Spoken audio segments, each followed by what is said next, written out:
الفاظ ردھم میں آتے ہیں، ایک رائمنگ میں آتے ہیں، تو ہم یہ اس کو شاعری بھی نہیں کہہ سکتے، کیونکہ شاعری میں دیکھیں ایک ردیف ہوتا ہے، قافیہ ہوتا ہے، ایک ہم وزن اشعار ہوتے ہیں. لیکن اگر آپ قرآن کو دیکھیں وَالْعَصْرِ إِنَّ الْإِنسَانَ لَفِي خُسْرٍ، پہلی آیت ایک لفظ پر ہے اور اگلی آیت میں دیکھیں تو 4 الفاظ ہیں. تو یہ کسی بھی سیٹ پیٹرن کو قرآن فالو نہیں کرتا، لیکن یہ الحمدللہ لوگوں کے دلوں پر اثر کرتا تھا. اور اسی وجہ سے آپ دیکھیں جیسے سورہ نجم سنتے سنتے کفار نے سجدہ کر لیا، لوگوں کو یہ لگا کہ شاید وہ اسلام قبول کر لیا، لیکن ایسا نہیں تھا. لیکن الحمدللہ یہ بات ضرور تھی کہ قرآن ان کے دلوں پر دستک دیتا تھا اور قرآن ان کے دلوں پر اثر کرتا تھا. الحمدللہ آپ کی بات چیت سے الحمدللہ یہ اندازہ ہو رہا ہے کہ قرآن حکیم دلوں پر اثر کر رہا ہے الحمدللہ. اور مکہ کے حوالے سے جیسے آپ نے بتایا کہ کفار قریش تھے لیکن قرآن حکیم سنا کرتے تھے، تو کیا بات ہے کہ انہوں نے اسلام کیوں نہیں قبول، انہوں نے ان کے دلوں نے ایمان کو کیوں نہیں قبول کیا؟ ہاں یہ بات ہے کہ کفار میں سے بھی بہت سارے لوگ چھپ چھپ کر بھی قرآن سننے آتے تھے. اسی طرح آپ نے وہ واقعہ سیرت کی کتابوں میں پڑھا ہوگا کہ ابو الولید جب آیا تھا اور رسول اللہ علیہ وسلم کو آفر کی تھی اس نے کہ ہم تمہاری شادی کہیں کروا دیتے ہیں، تمہیں بادشاہ دے دیتے ہیں. تو آپ صلی اللہ علیہ وسلم نے ساری اس کی آفر سنی کہ تمہاری مال و دولت کے ڈھیر لگا دیں، یہ ساری آفر سنی. اور اس کے بعد آپ صلی اللہ علیہ وسلم نے اس کو سورہ سجدہ کی آیات پڑھ کر سنائی.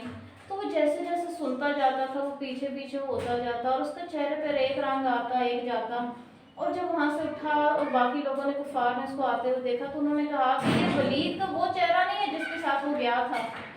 تو پھر اگر ہم دیکھیں تو ابو جہل ہے وہ کلام چھپ کے سننے جا رہا ہے تو اسلام کیوں نہیں قبول کر رہا؟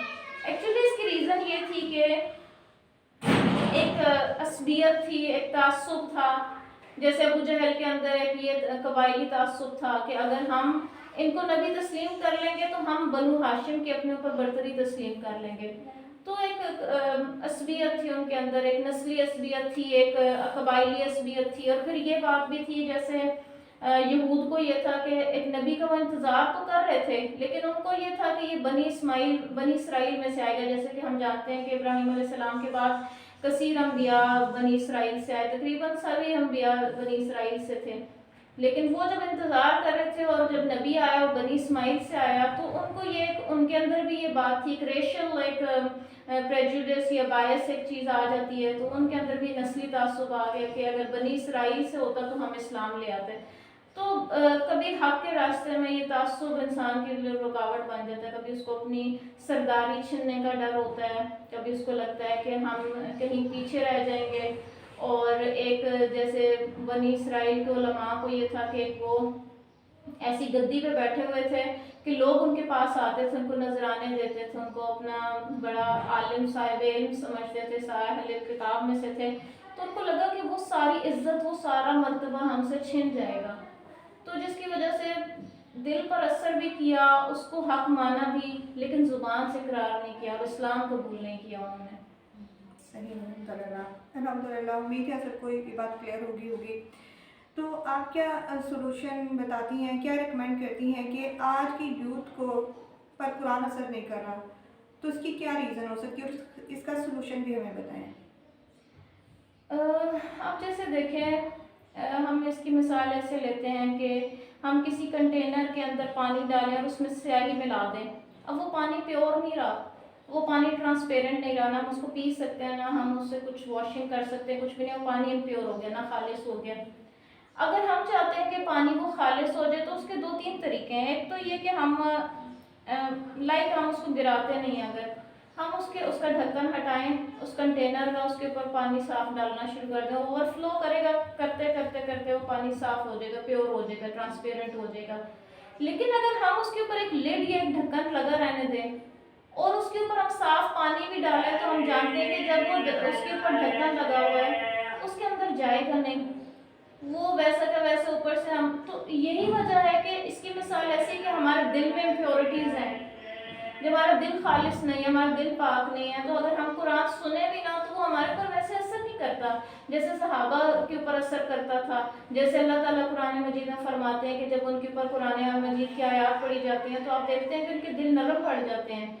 لیکن ہمارے نہ دل نرم پڑتے ہیں، ہماری آنکھ آنسو بہاتی ہے۔ اس کی وجہ یہ ہے کہ جب انسان کے دل میں امپیورٹیز ہوتی ہیں تو اس کے اوپر ہم جتنا بھی کلام انڈیل دیں وہ اثر نہیں کرے گا۔ اثر وہ تبھی کرنا شروع کرے گا جب ہم دل کے دروازے کھول دیں گے، اوپن کر دیں گے اپنے آپ کو ہدایت کے لیے۔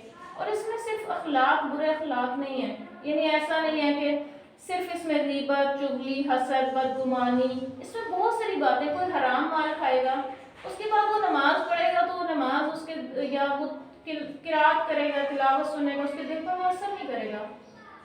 اگر کوئی زمینوں پہ جائیداد قبضے کرتا ہے، کوئی بے حیائی کے کاموں میں ملوث ہے، یعنی اس طرح کے حرام کاموں میں مبتلا ہونے کے بعد، یا ایون کہ جس طرح ہم ایک کیپٹلسٹک سوسائٹی کا حصہ ہیں، ہم ایسے دور میں زندہ ہیں جب ہر انسان ایک پیسے کی دوڑ میں لگا ہوا ہے، جس کی زندگی کا مطمع نظر ہی ہدایت نہیں ہے اور صرف دنیا ہے، تو وہ جب ہمارے راستے میں وہ چیز آئے نہیں، ہمارے فوکس میں وہ ہے ہی نہیں ہے، تو وہ چیز کیسے ہمارے پر اثر کرے گی؟ لیکن حقیقت یہی ہے کہ ہمارے ہر مسئلے کا حل قرآن میں موجود ہے۔ اگر ہماری اکانومی اس وقت ڈیفالٹ کی سٹیج پر ہے تو اکانومی کیسے چلے گی؟ اسلام یہ بہت بہتر طریقے سے بتاتا ہے۔ ہماری جوڈیشری کا سسٹم فیلڈ ہے، ہمیں انصاف نہیں ملتا، یہ کون بتائے گا؟ اللہ بتاتے ہیں، اللہ کی کتاب بتاتی ہے، نبی صلی اللہ علیہ وسلم کی سنت بتاتی ہے، خلفائے راشدین کا جو دور حکومت تھا اس کے ذریعے سے ہم جان سکتے ہیں کہ ان کے دور میں نظام عدل کیسا تھا۔ تو چاہے عدلیہ ہو، چاہے حکومت ہو، پارلیمنٹ ہو، چاہے ایون خاندانی نظام ہو، ایون ہمارے ہاتھ میں پکڑا ہوا موبائل ہو، کچھ بھی ہو، یعنی جہاں جہاں پر ہم اس قرآن کو اپنی زندگی میں نافذ کرتے جائیں گے، اپنے معاشرے میں نافذ کرتے جائیں گے، ہمیں ہر مسئلے کا حل ملتا جائے گا۔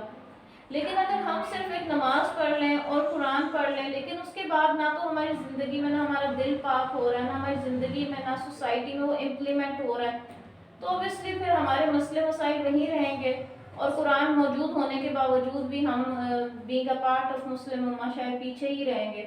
تو کرنا بس یہی ہے کہ ہم ایک تو سب سے پہلے اپنا فوکس کلیئر کریں، ہم زندگی کا مقصد سمجھیں کہ اللہ نے ہمیں دنیا میں کیوں بھیجا ہے، اس کو سمجھیں، پھر اس کو قرآن سے اس کے لیے ہدایت لیں، گائیڈ لائن لیں، ڈائریکشنز لیں، پھر قرآن جیسے ہمیں گائیڈ کرتا جائے گا تو انشاءاللہ پھر ہماری زندگی میں سے چاہے وہ مایوسی ہے، ڈپریشن ہے، چاہے ہمیں بے مقصدیت ہے زندگی کے اندر، یا ہم بہت سارے مسائل کا شکار ہیں، انشاءاللہ ہر مسئلے کا حل قرآن میں موجود ہے، لیکن وہی بات ہے کہ اس کے لیے ہمیں رجوع کرنا پڑے گا اور پہلے اپنے دل کو بدلنا پڑے گا انشاءاللہ۔ جزاکم اللہ خیر۔ الحمدللہ ناظرین، ہم نے دیکھا کہ قرآن کیسے دلوں پر اثر کرتا ہے الحمدللہ، اور رمضان اور قرآن کا جیسے ایک بڑا گہرا تعلق ہے، تو ہمارے دلوں پر قرآن کیسے اثر کرے گا؟ تو الحمدللہ رمضان کی رحمتوں اور برکتوں کے دن الحمدللہ موجود ہیں۔ اللہ تعالیٰ نے الحمدللہ ہمیں سعادت مند دن نصیب کیے ہیں،